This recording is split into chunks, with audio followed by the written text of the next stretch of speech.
والصلاة والسلام على رسول الله صلى الله عليه وسلم እና አላህ Subhanahu Wa Ta'ala የሰው ልጆችን አቋማቸውን እንዲያስተካክሉና ስተታቸውን እንዲያርሙ በተለያየ መልኩ ያነቃቸዋል ይመክራቸዋል ይዘክራቸዋል ማለት ነው። እና ሰዎች ሲባሉ ያው ሶስት መደብ እንዳላቸው ግልጽ እያደረገ ነው ማለት ነው። አንደኛ የለየለት አይን ያወጣ ይሉንታ ቢስ ከሃዲ ነው። የክህደቱ አይነት የተለያየ ሊሆን ይችላል፣ ብዙ ቡድን አለው ለራሱ ማለት ነው። ሁለተኛ ደግሞ በዛ ተቃራኒ ንጹህና ፍጹም የሆነ አማኝ ነው ማለት ነው። ይሄ ትክክለኛው አማኝ የሚኖረውም ለእምነቱ ነው የሚሞተውም ለእምነቱ ነው፣ አላማውን ያቃል ማለት ነው። ሶስተኛው ግን በሁለቱ መካከል የበቀለ አራሙቻ ነው፣ እንክርዳድ ነው ማለት ነው። እና ሸክሉን ስታየው በአንድ መልኩ ሁለት ገጽታ አለው ማለት ነው።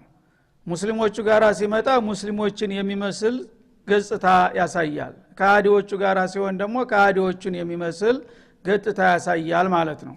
ስለዚህ እዚህ ጋራ ሲቆም የራሱ ሱራ ያረጋል፣ ለዛኛው ደግሞ የራሱ ሱራ ያረጋል።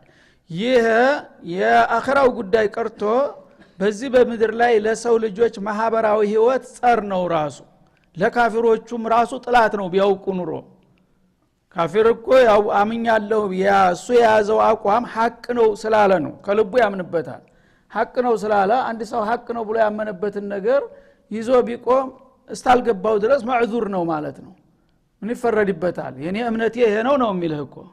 ይሄ እምነቱ እስከሆነ ድረስ ለእምነቱ ነው የሚኖረው ማለት ነው፣ የተሳሳተም ቢሆን። ይሄኛው ግን የኔ እምነት የሚለው የለውም፣ መሐከለኛው ማለት ነው። የኔ እምነት የሚለው የለውም። እሱ ሁሉ ጊዜ ለጊዜው መኖር ብቻ ነው የሚፈልገው፣ ዝና፣ ስም፣ ጥቅም ብቻ ነው ማለት ነው። ጥቅም ከተገኘ ከማንም ጋር አይጣላም። እና ከሙስሊሞችም ጋር አንተ ጋር ሲሆን መስጂድ ሰተት ብሎ ገብቶ አንተ ጋር ይሰግዳል፣ ይጾማል፣ ሙሐደራ ይሰማል፣ እግር መንገዱን ስለላም ያካሂዳል ማለት ነው። ዛሬ እንደዚህ ተባለ እንደዚህ ተደረገ ይልሃል ማለት ነው። ከነዛኞችም ጋር ከሆነ ቤተክርስቲያንም ገብቶ እነሱ ጋር መቀመጥ ምንም ችግር የለበትም። ምክንያቱም ከዛም እንደገና ያለውን ኢንፎርሜሽን ወስዶ ምናልባት ሙስሊሞችን ለማታለል የሚጠቀምበት ነገር ይዞ ሊመጣ ስለሚችል ማለት ነው። ስለዚህ ይሄ እንግዲህ የሰው ልጆች ካወቁት ይሄ መካከለኛው ቡድን ጸረ ኢንሳንያ ጸረ ስብዕና ነው ማለት ነው። ሰዎችን በሙሉ በምድር ላይ በጤና እንዳይኖሩ የሚያደርግ አደገኛ ቡድን ነው ማለት ነው። አበጣባጭ የዚህ አይነቶቹን ሰዎች ደግሞ ሁሉም ሊያውቋቸውና ሊጠነቀቋቸው ይገባል። ለምን አውቆ ጠፍ ስለሆነ ምክርም አይቀበልም። እነዛ ካፊሮቹ ለምሳሌ ብዙ ጊዜ ባለማወቃቸው ነው፣ አማራጭ የላቸውም። በኩፍር ላይ ተወልደዋል። አባቱ ቅድማያቱ በሙሉ ካፊር ነው። ስለ እስላም የተዛባ መረጃ ነው የደረሰው። እስላም ማለት እንደዚህ መጥፎ ነው፣ እስላም ማለት ረሃቢ ነው እያሉ ነው የነገሩት። ያ የሞሉበትን ይዞ እስላም ውስጥ ያለው ኑር አያውቅም፣ አልሰማም። ቢያውቁ ኑሮ ይቀበለው ነበር ማለት ነው፣ ቅልቦና ካለው። ይሄኛው ግን አውቆ ቀምሶ አኝኮ የተፋው ነው ማለት ነው። ሙናፊቅ እስላምን አላውቀውም ሊል አይችልም፣ አብሮ ነው የሚውለው ያቃል ሁኔታውን ማለት ነው። ስለዚህ እንግዲህ ለሁለቱም ጠር ነው። ካፊሮችም ቢሆኑ ቢያውቁት የዛ አይነቱን አቋም ቢሰው እንደ ዘመድና ወዳጅ አድርገው ሊይዙ ባልተገባቸው ነበር ማለት ነው። ይሄንን ብዙ ጊዜ የምንበላው እኛ ሙስሊሞች ነን። ለምን እነዛ ካፊሮቹ ከኩፍር ላይ ነው ያሉት? ላደም በባዕድ الكفر ተኩፍር በላይ ወንጀል የለም። ስለዚህ ሙናፊቅን ለምን ተጎዳኘ፣ ከሱ ጋር ለምን ዋል፣ ከሱ ጋር ለምን ተዋየ ተብሎ አይወቀስም። ካፊር የሆነ ሰው እንደውም ለሱ ጥሩ አገልጋይ ያገኘ የለየለት ካፊር እንግዲህ ደምሴና አበታ ምናምን መጣው አንተ ጋር ቢቀመጡ ምን ልታረግ መጣ ነው የምትለው። ግን ያንተን ስም የያዘ የራሳቸው ሰላይ አምጥተው ካስቀመጡ ሙስሊም ነው ችግር የለው፣ ኺድማ ነው የሚሰጠው ለነሱ። ስለዚህ ያን ይሄ ሰውዬ ካፊሮቹን ተሚጎዳው ሁለቱንም ይጎዳል። በመሰረቱ ሰላም ያደፈርሳል፣ ግን ሙስሊሞቹ ናቸው ተጎጆቹ ማለት ነው። ለምን ሐቅ ነውና የያዙት ሐቃቸው ላይ ነው ጨላሸት የሚያሳድርባቸው ማለት ነው። እነዛ ግን ኺድማ ይሰጣቸዋል። ምናልባት እነሱ ሊያገኙት የማይችሉትን መረጃ ያቀብላቸዋልና በመጠኑም ቢሆን ተጠቃሚ ናቸው። በደባው ግን እነሱንም ለማስመታት ከፈለገ ወደ ኋላ የሚልበት ምክንያት የለም። ይህንን እንግዲህ ማወቅና መጠንቀቅ ያስፈልጋል። አቋመ ቢሰው ሁሉ ጊዜ ችግር ፈጣሪ ነው ማለት ነው። ብዙ ጊዜ ብዙ የዋሆች የሚበሉትና ለአደጋ የሚጋለጡት በእንዲህ አይነት መልቲዎችና አንወርባዎች ነው። እና ይህን እንድናውቅ ነው አላህ ብዙ ጊዜ ደጋግሞ በተለያዩ ሱራዎች በተለያዩ አንቀጾች የሙናፊቆችን ግፍና ደባ የሚያጋልጥና የሚያስተዋውቀው። እኛ ግን እስካሁን አልነቃንም። ሁልጊዜ እነሱ ሰለባ ሆነን ነው የምንገኘው። ያ አዩሃ الذين آمنوا ይላል። አሁንም እናንተ ያመናችሁ ወገኖች ሆይ። እንግዲህ ያ ከሃዲው ክህደቱን መርጧል። ሙናፊቁም ቢሆን ኒፋቁ ይሻለኛል ብሏል። እነሱ በመረጡት መንገድ ይጓዙ፣ አላህ የመዳኛ መንገድ ያሳያቸውም ብሏል። የአላህን ግብዣ አልተቀበሉምና ማለት ነው። እናንተ ግን አምነናልና የጌታን ጥሪ ተቀብለናል የምትሉት እናንተ ጋር እስቲ እንወያይ። እናንተስ ቢሆን እምነታችሁ የት ያህል ነው? ምን ያህል ነው ልዩነታችሁ ሊለን ነው ማለት ነው። እምነታችሁም በተግባር የማታረጋግጡ ከሆናችሁ በቃልና በስም እኮ አማኝ ነኝ ማለታችሁ በቂ አይደለም ለእናንተምና እናንተ ጋር ንቃሻለኝ ይላል። ያ አዩሃ الذين آمنوا እናንተ በአላህ አምነናል መብቱን ተቀብለናል ነብዩን ተከትለናል የምትሉ ሰዎች ሆይ ላ ተተخذوا الكافرين اولياء ምን ያህል ለይታመንክ ለምን ከሃዲዎችን ወዳጅ ዘመድ አድርጋችሁ ትይዛላችሁ? ስምህ አህመድ ነው መሐመድ ነው ትሰግዳለህ ትጾማለህ ካፊር የጌታ የዲን የጥላት ነው ትላለህ። ግን በተግባር ስታይ እሱ ጋር ስትተባበርና ስትፋቀር ስትጣመር ትገኛለህ። ምኑ ላይ ነው ሙእሚን የሆንከው ይላል። ላ ተተخذوا الكافرين اذا انتم صادقون في دعواكم الايمان ኢማን አለን ብላችሁ በምትናገሩት አባባላችሁ እርግጠኞች ከሆናችሁ ይሄንን እንደ አቋማችሁን የሚያፈርስ ተግባር ማሳየት የለባችሁም። ካፊሮችን ወዳጅ አድርጋችሁ አትያዟቸው። ሚን ዱኒል ሙእሚኒን ሚን ዱኒል ኢክቲፋኢ ቢወላኢል ሙእሚኒን ሙእሚን በሆኑ አማኝ በሆኑት ወገኖቻችሁ መወሰን ሲገባችሁ በወገንህ መኩራት ሲገባህ ወገንህን ንቀህና ዘለህ ካፊር ጋር አህደ መጣመርና መተባበር አይጠበቅብህም። እውነት አማኝ ከሆንክ ለምንድነው የሙስሊም ወገኖቻችሁ ጥቂቶች አይደሉም ይበቃሉ። በአለም ዙሪያ ያሉት መላይኖች ናቸው። በእነሱ መወሰን ሲገባችሁ ሙእሚኖቹን ንቃችሁና አትታችሁ ተራምዳችሁ ካፊሮች ጋር አትዳሩ ይላል ማለት ነው። ሚን ዱኒል ሙእሚኒን ማለት ሚን ዱኒል ኢክቲፋኢ ቢወላኢል ሙእሚኒን ሙእሚን የሙእሚን አካሉ ነው። አልሙእሚኑነ ወልሙእሚናቱ ባዕዱሁም አውሊያኡ ባዕድ ኢነመል ሙእሚኑነ ኢኽዋ ይላል አላህ። ወንድማማች አድርጋለሁ ምስራቅም ምዕራብም ደቡብም ሰሜንም ጥቁርም ነጭም ቅርቡም ሩቅም ምታቀውም ማታቀውም ላኢላሃ ኢላላህ ያለ ሙእሚን ሁሉ አካልህ ነው ይላል አላህ። ይህን የምታምን ከሆንክ በይሄ የወንድም እጥረት የለብህም። መላይኖች አንተ ወገኖች አሉ ማለት ነው።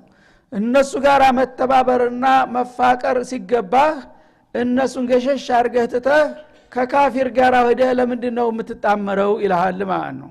ይህንን እንግዲህ አቋምህና ስተትክን ማታርም ከሆንክ አንተስ ቢሆን የት ላይ ነው አማኝ ሆንከው ነው። አቱሪዱና አንተ ጃሉ ሊላሂ አለይኩም ሱልጣነ ሙቢና በዚህ በተጋጨና በተፋለሰ አቋማችሁ ለአላህ በእናንተ ላይ አማኝ አለመሆናችሁን የሚያረጋግጥ መረጃ ልታቀብሉ ትሻላችሁ እንደ ይላል። ማለት በስምህ ያው እንደ ሙእሚን ነኝ ብለሃል። የተለያዩ እስላማዊ ተግባራቶችንም ለናሙና ታሳያለህ።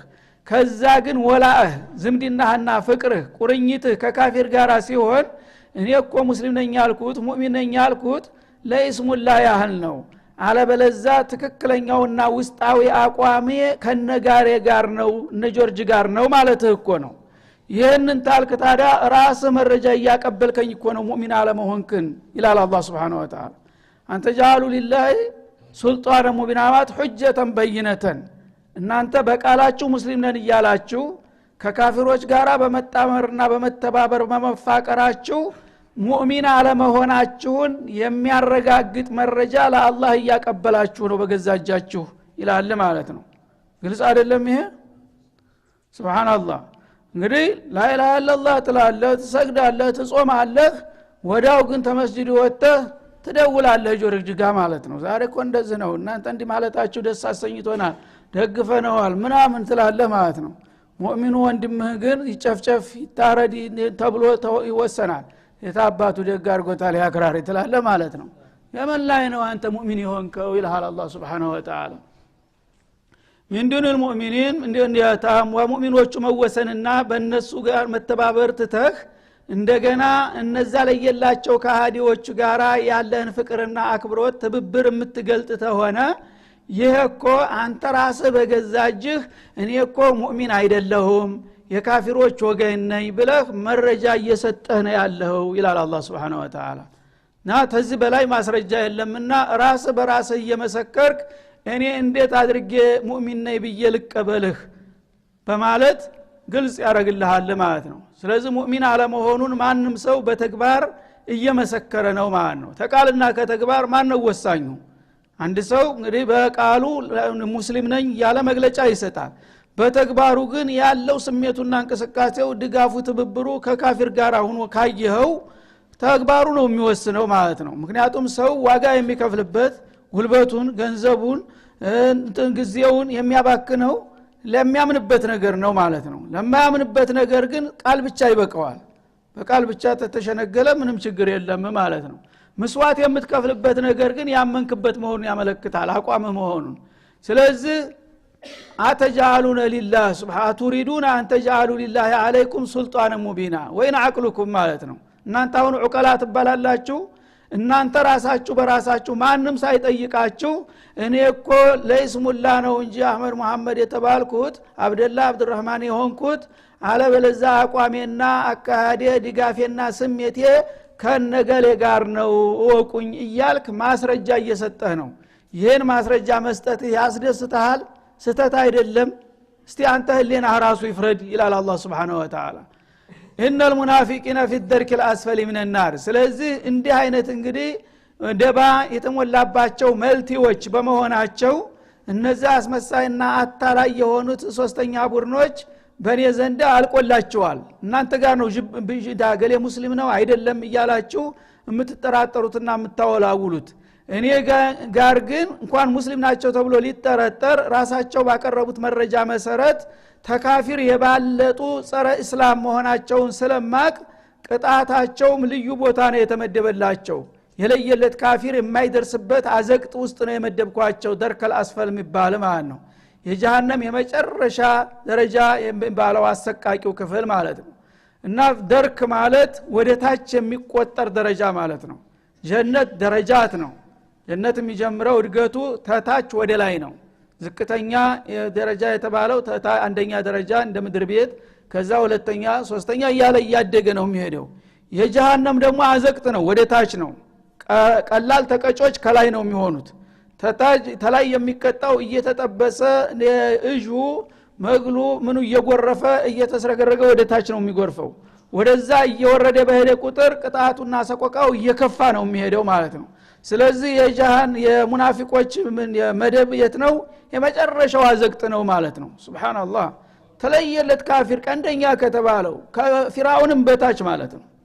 ከዛ በታች ነው የመደብኳቸው። ለምን? መልቲዎች መሰሪዎች ናቸውና እንደ ስራቸው እነሱ ማንም አያቀብንምና አያየንም ብለው ስለሆነ እስላምን የሚቦረብሩት እነዛ ግልጽ የሆኑት ይሻላሉ በማለት እነዛን የለየላቸው ካፊሮች ከላይ ቀላልና ተረኛ ከሆነው ስመድባቸው እነዚህኞቹን ግን የመጨረሻ ሰቆቃ የተሞላበት አዘቅጥ ላይ ነው መወረውራቸው።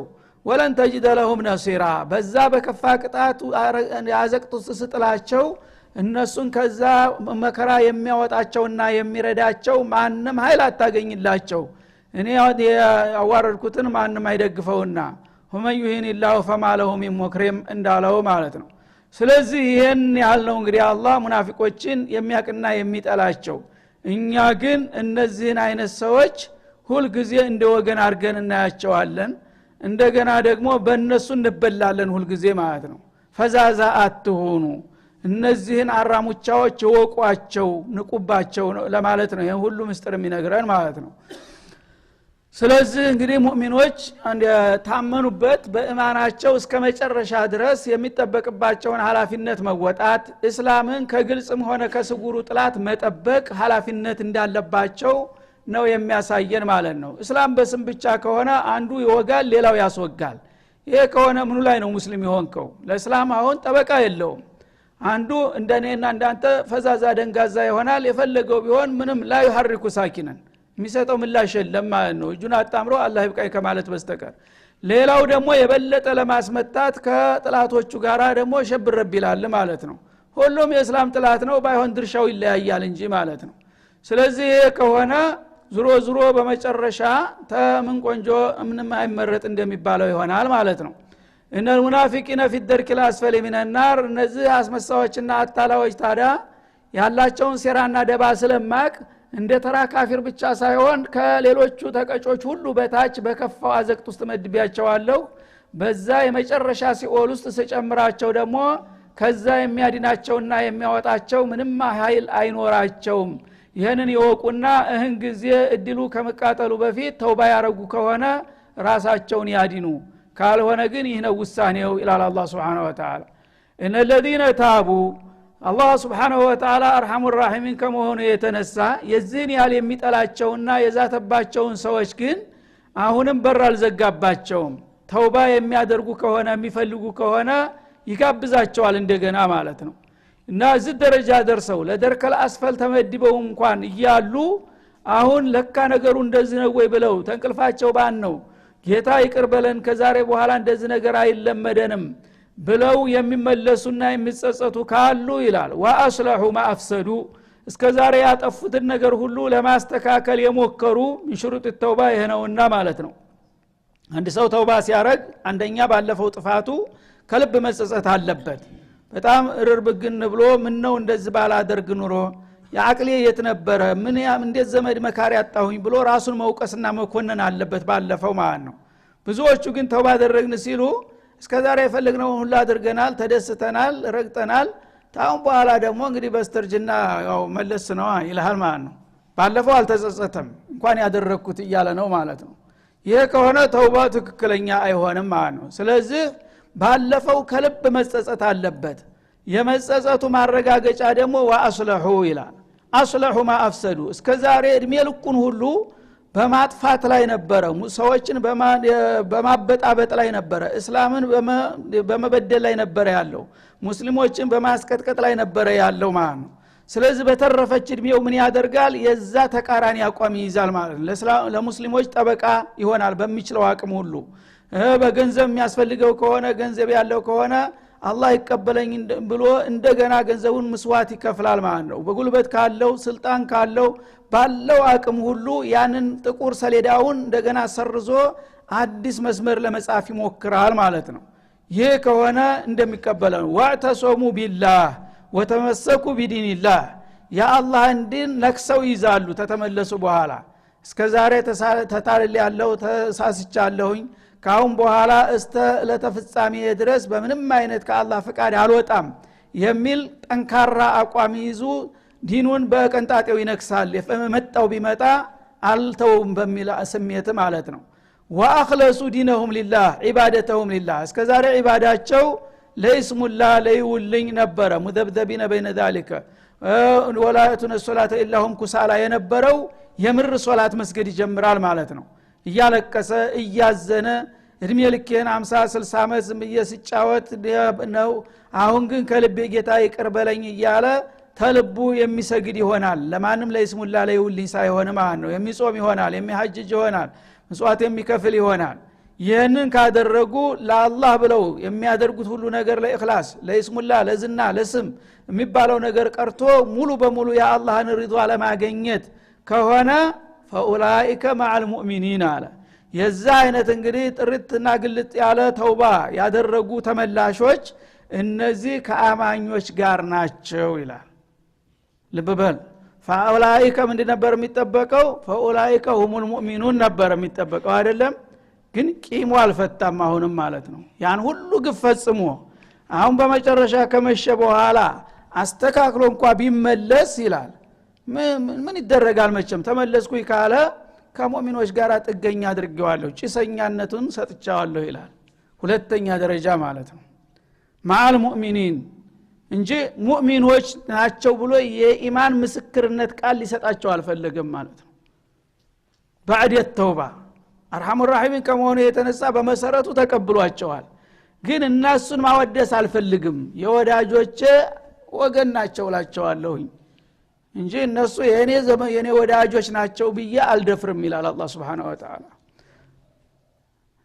የኒፋቅ አደገኝነት እዚህ ላይ ነው እንግዲህ ካፊሮቹን ግን እንደዚህ አይነት ሸርጥ አላበዛባቸውም ፈኢን ታቡ ወአቃሙ ሶላት ፈኢኽዋኑኩም ፊዲን ነው የሚልህ በቀጥታ ማለት ነው እና ፈኢን ቃሙ ወአታቡ ሶላት ፈኸሉ ሰቢለሁም ይልሃል ያ ለየለት ካፊር ላ ኢላሃ ኢላላህ ሙሐመድ ረሱሉላህ አሁን አዛን ተባለ ዙሁር አብር ሰገደ በቃ አልእስላሙ የጁቡ ማቀብለህ እስከዛሬ አላወቀም ነበር የዋህ ነበረ አሁን ሐቁን አወቀ ካሁን በኋላ የናንተ ወገን ነው ያለው በቀላሉ እዚህኛው ላይ ግን አውቆ ጠፍ ስለሆነ ብዙ የጠፈጠፈው ደባ ስለነበረ እውነት አሁን አንተ ሰልመሃል እውነት ተልብህ ነው እየተጸጸትክ ያለው በልግድ የለም ያልከው ከሆነ ምንም አይደለም ሙእሚኖቹ ጋር ሆነ አለ እና ጥገኝነትን ነው የተፈቀደለት ማለት ነው فاولئك مع المؤمنين وسوف يؤتي الله المؤمنين اجرا عظيما ይላል እነዛን መደበኛ አማኞችን አላህ ታላቅ ምንዳ እንደሚሰጣቸው ነው ምክንያቱም ከመነሻ እስከ መድረሻው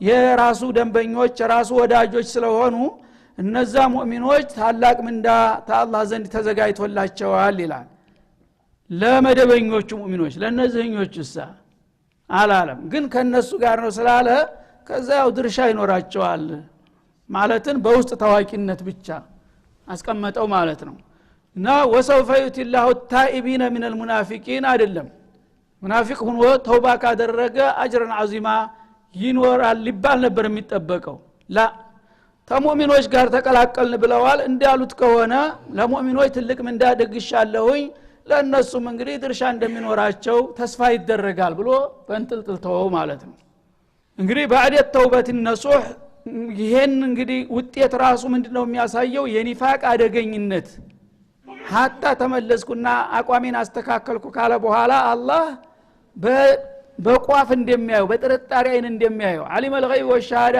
ከልብ መሆኑን ያወቀ እንኳን እውነት አንተ አሁን አማኝ ነህ ልብዬ ልቅጠር አማኞቹ ጋራ ግዴለም በቃ ከነሱ ጋር ሁን ያው ጫማ መቀመጫ ከጀርባ እንኳን ሶፍ الثالث ሶፍ الرابع ተቀመጥ ምንም አይደለም ጀነት መቼም አይጠብም አንተ ብትመጣ የማለት ያህል እንጂ ላንተ እንደ አይነት መድቤልሃለሁኝ የሚል ተስፋ ቃል ቀጥታ አልተናገረም ማለት ነው ስለዚህ ما يفعل الله بعذابكم ይላል ለመሆኑ አላህ Subhanahu Wa Ta'ala እናንተን የሰው ልጆች ከሃዲዎችም ይሁኑ ሙናፊቆችም ይሁኑ ሙእሚንን ብለው ደግሞ የሚልፈሰፈሱትም ይሁኑ ሁላችሁንም አላህ Subhanahu Wa Ta'ala በመቅጣት ምን ይጠቀማል ይላል እንደዚህ ቅር የሚልህ ከሆነ ነው ለምንድን ነው መጀመሪያውን ስድዱን የሰጣቸው የሚል ጥያቄ እንዳይነሳ ይመስላል ይሄ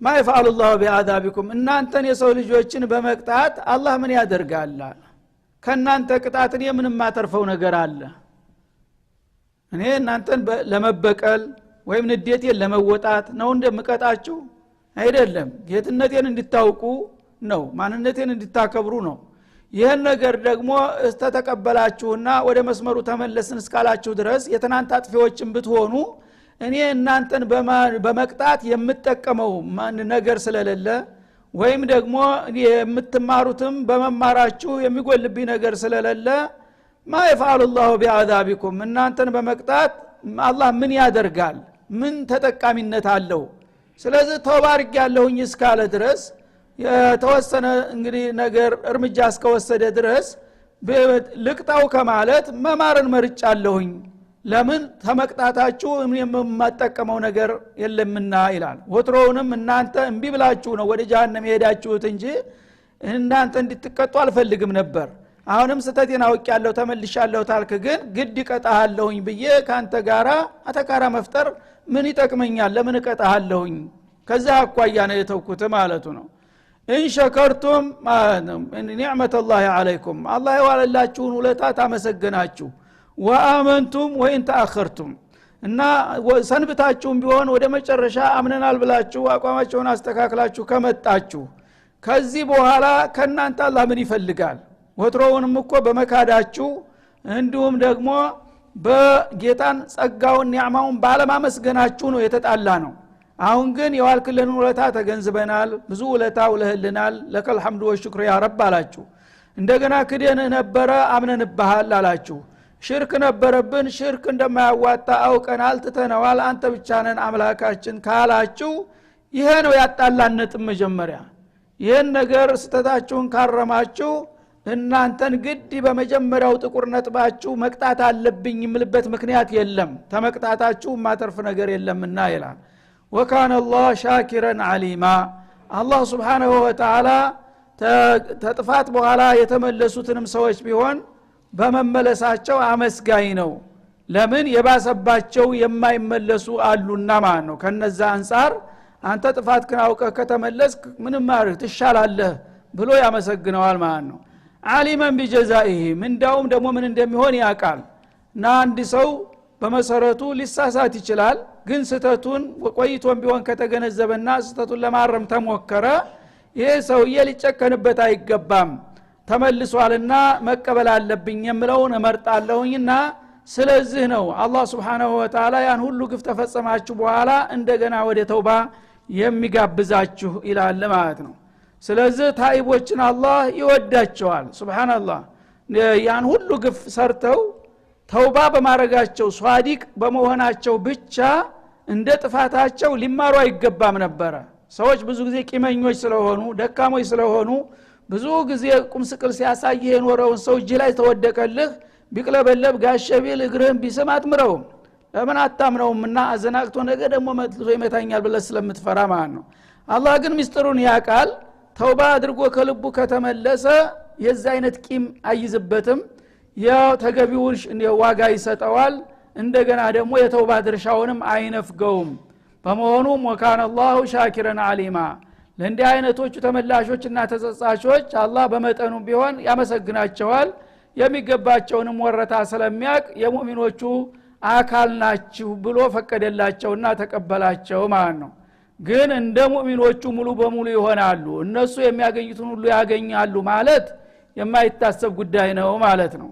ይሄማ ከሆነ ወዳጆቹንም ማስቀየም ያስከትላል እኮ አንተ 60 አመት ሁሉ አንድ ነገር ሳታጠፋ ሳታከፋ ለእስላም ፍዳህን ስታይኑረህ አንተን ቁምስቅል ሲያበላ የኖረው ሰውዬ ዛሬ ተምረሃልና እኩል ገሌ ጋራ ከተባለ ይሄኛው ራሱ አልተጎዳም እንዴ እንደሱ ቢሆን ይሻል ነበር እንዴ ይላል እኮ ማለት ነው ስለዚህ ደረጃውና ውለታውን መጠበቅ አለበት ማለት ነው መደበኛ ወዳጆቹ ማንም ሊወዳደራቸው አይችልም እነዛኞቹ አርፍደውና አምሽተው የመጡት ደግሞ ተመጡ ተልብህ እስከሆነ ድረስ እቀበልሃለሁ ግን የተወሰነ ድርሻ ነው የሚሰጥህ ነው የሚለው ማለት ነው ተጀሃነም መዳኑ ራሱ ትልቅ ነገር ነው የጀነት የደረጃ መበላለጡ ቀርቶ ስለዚህ እንግዲህ አላህ Subhanahu Wa Ta'ala የኒፋቅ የሚባለው ነገር በጣም አደገኛ በተለይም በአሁኑ ጊዜ በአለም ላይ እጅግ የሰፋና የተንሰራፋ ነገር ስለሆነ ሁላችንም ራሳችንን እንድንጠይቅና ሞት አይቀድመን በፊት ራሳችንን ለማስተካከል መሞከር እንዳለብን ነውና ያስጠነቀቀን ባልደረባ ሲታማ ለኔ ብለህ ስማ ይባላል አሻግረን የለየላቸውና ቀንደኞቹን እንዲህ የሚለው እኮ ነገሌን መሰል ነው እያልን እንዳንታለል እኔም አንተም እያንዳንዳችን የዛ አይነት ባህሪ እኔ ዘንዳ ሊኖር ይችላል ብለን ነው መውሰድ ያለብን ያኔ ሁሉም ራሱን ማስተካከል ይችላል ብዙ ጊዜ ግን አላህ Subhanahu Wa Ta'ala ጥፋተኞችን ሲኮንና ሲዝት ሁሉ ጊዜኛ አሻግረን ሌላውን የባሰበትን ሰው ብቻ ነው ጣታችንን የምንቀስረው እንደገለ ያሉትን እኮ ነው እንዲህ የሚላቸው እኔስ ቅዱስ ነኝ ምን ዋስተናለኝ እኔ ላይ እኮ ሊሆን ይችላል ነው ሰዒድ የሆነ ሰው እድለኛ የሆነ ሰው ሁሉ ጊዜ ለራሱ ብሎ ነው የሚሰማው ማለት ነው የዛ አይነት አመለካከት እንዲኖረን ያስገነዘብን የዛሬው ደርሳችን እዚህ ላይ ይጠቃለላል ወሰለላሁ ዐለ ነብዩ ወዐላ አሊሂ